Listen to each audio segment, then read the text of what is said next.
Gracia y paz, hermanos. Una vez más podemos estar disfrutando de aprender un poco más de la palabra del Señor.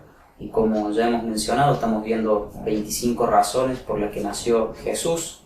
En este momento vamos a exponer la razón número 2 por la que nació Jesús.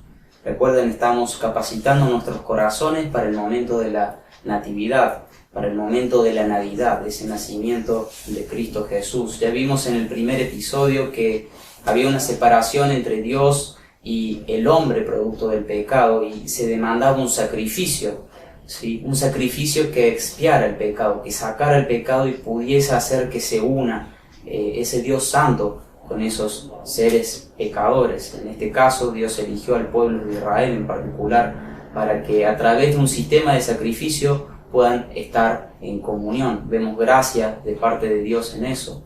Y vimos la gracia de Dios en que dio la promesa de un sacrificio eficaz. Ese sacrificio eficaz dijimos que era Cristo Jesús. Cristo Jesús es quien reconcilió a los seres pecadores con Dios.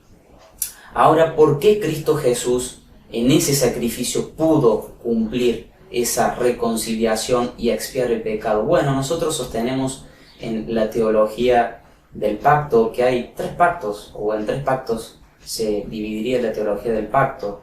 El pacto de redención, el pacto de obras y el pacto de gracia. El pacto de redención es el plan que tiene Dios Padre con Dios Hijo en redimir a un grupo de hijos suyos, a un pueblo, a un remanente fiel, redimirlo a través de ese sacrificio, de esa expiación que propicia Cristo. Ahora vemos también que está el pacto de gracia. Ese pacto de gracia es el que mencionamos anteriormente, que se inaugura ahí en Génesis 3:15, Génesis capítulo 3, versículo 15. Y ahora el pacto de obras, ¿a qué se refiere? Es el pacto que realizó Dios con Adán y Eva. Es un pacto en donde Dios se manifiesta como el Rey Supremo, como lo que es el Rey Supremo, con representantes, pequeños vasallos. Ese es un pacto que realiza Dios con los hombres, en donde hay cláusulas y estipulaciones, cosas que debían hacer y evitar. Por eso es por obras. Esa relación con Dios estaba vinculada o tenía relación a cómo Adán y Eva iban a obrar. Por eso es que cuando Adán y Eva pecan, ese pacto se rompe y hay una separación, una destitución. Ese pacto queda dañado, pero está el pacto de gracia. En base a esa teología nosotros estudiamos e interpretamos la Escritura. ¿Y por qué lo digo? Porque ese pacto de obras es cumplido perfectamente por la vida perfecta de Cristo Jesús. Ese pacto que se inaugura es un pacto en donde Dios demanda un obrar santo, perfecto, porque Él es santo, para poder estar en comunión. Ahora Cristo es quien vive esa vida perfecta y cumple la ley de principio a fin y se da como sacrificio.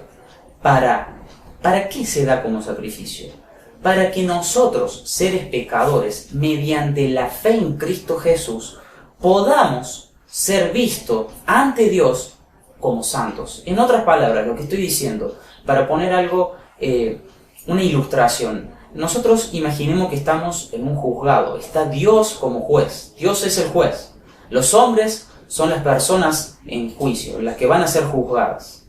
Nosotros somos declarados culpables porque hemos pecado, rompimos el pacto de obras. Somos declarados culpables y nuestro pago debe ser la muerte, es el infierno, es la condenación. Por eso dice, por cuanto estamos destituidos de la gloria de Dios, estamos separados de la gloria de Dios. Ahora bien, en ese momento en el que se está dictando la sentencia, aparece alguien, aparece un abogado, el abogado perfecto. Él es quien se ofrece ante ese juez para que nosotros seamos librados de ese juicio. Ahora, ese abogado que se ofrece tenía que tener una vida perfecta, tenía que ser intachable. No se tenía que haber hallado pecado en él para poder expiar, para poder pagar por todos los pecados que su pueblo había cometido. Es por eso que nosotros festejamos y damos gracias y glorificamos a Dios por enviar a Cristo Jesús para expiación de nuestros pecados. Ese abogado se puso enfrente nuestro y dijo: yo voy a abogar por los pecados de mi pueblo. Yo he pagado en la cruz por sus pecados. Por eso la salvación es por gracia mediante la fe. Por gracia es porque nosotros no hicimos algo, no tuvimos mérito alguno, sino que fue de principio a fin un plan de Dios, un plan divino. Y es por fe, porque nosotros debemos depositar nuestra fe en Cristo Jesús, en que Cristo Jesús es el sacrificio eficaz que Dios planificó para reconciliarse Él con seres pecadores. Una vez más, tenemos que agradecer y glorificar a Dios por eso. Y no me quiero despedir sin antes dejar un texto como argumento a lo que se ha dicho en este momento. Y los invito a que lean en Hebreos capítulo 4, versículo 15. Porque no tenemos un sumo sacerdote que no pueda compadecerse de nuestras flaquezas. ¿Por qué? No tenemos eso, sino que tenemos uno que ha sido tentado en todo como nosotros, pero sin pecado. Por eso es que ese abogado que se pone en pos nuestro, al ser sin pecado, logra pagar esa demanda que ese juez justo pedía. Porque hay una demanda, hay un juicio. Y notamos de que, aparte de la santidad de Dios, se ve la justicia de Dios en esto. El pecado no iba a quedar sin pago. El pecado se debía pagar, y eso habla de la justicia santa de Dios. Por eso es que Él propicia a Cristo Jesús para ser nuestro sacrificio, para que Él se sacrifique en lugar nuestro. Gracia y paz, amados hermanos, y lo esperamos en los próximos episodios.